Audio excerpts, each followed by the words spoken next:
নমস্কার বন্ধুরা, আজ আমরা সুজি দিয়ে মিষ্টি বানাবো। তো চলুন দেখে নিই। এখানে আমি এক বাটি সুজি নিয়েছি। এখানে এক বাটি মানে 200 গ্রাম সুজি আছে। এটাকে আমি প্রথমে মিক্সারে দিয়ে গুঁড়ো করে নেব।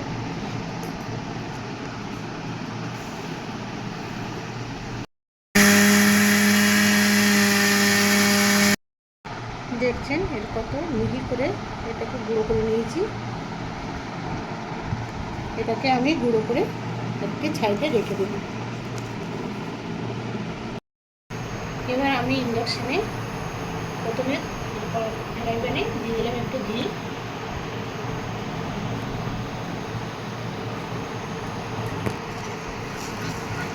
ঘিটাকে আমি একটু গালিয়ে গরম নিয়ে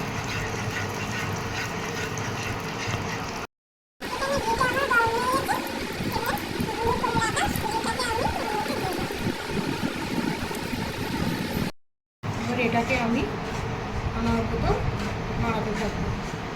যেহেতু সুজি লেগে যাওয়ার ভয় থাকে, সেই জন্য আমি একটু ঘন ঘন নাড়িয়ে এটাকে ভালো করে ভেজে নেব। সুজিটা আমার একটু ভাজা হয়ে একটু লাল লাল হয়ে যেই ভাজা হয়ে যাবে, এর মধ্যে আমি দিয়ে দেব আমুল দুধ।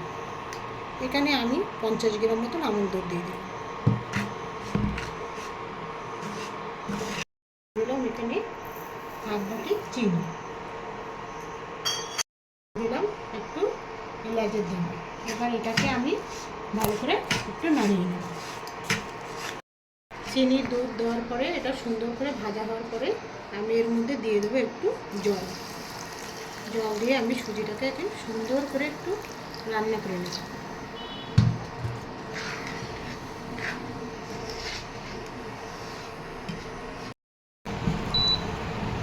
সুজিটা এখানে আমার রেডি হয়ে গেছে। যখনই বুঝবো প্যান থেকে এটা একদম এরকম উঠে আসছে সবটা, তখনই বুঝতে হবে এটা আমার ডোটা রেডি হয়ে গেছে। এবার এটাকে আমি একটা পাত্রে নামিয়ে নেব।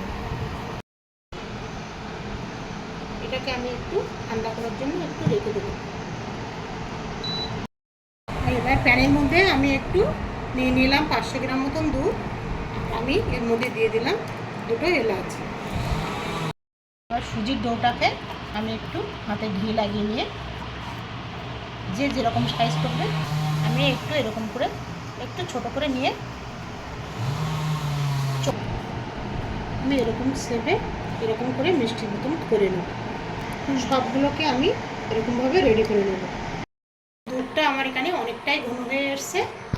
এবার আমি রেডি করে রাখা মিষ্টিগুলোকে একে একে এর মধ্যে দিয়ে দেব। দুধের মধ্যে দিয়ে এটাকে আমি একটু নাড়িয়ে নেব। যেহেতু এটা আগে সেদ্ধ করা আছে সুজিটা, দুধটা যখন ফুটছে তখন আমি এর মধ্যে দিয়ে দেবো সামান্য একটু মিষ্টি। যারা যেমন মিষ্টি পছন্দ করবেন ঠিক ততটাই দেবেন। যখন এটা খুব ফুটবে তখন আমি তৈরি করে রাখা ক্যারামেলটা এর মধ্যে অ্যাড করে দেবো, তাহলে কালারটা খুব সুন্দর আসবে। ক্যারামেলটা দেওয়ার পরে দেখছেন মিষ্টির কালারটা কত সুন্দর এসছে। এখানে আমার মিষ্টিটা রেডি হয়ে গেছে। এবার আমি এটাকে অফ করে দেব।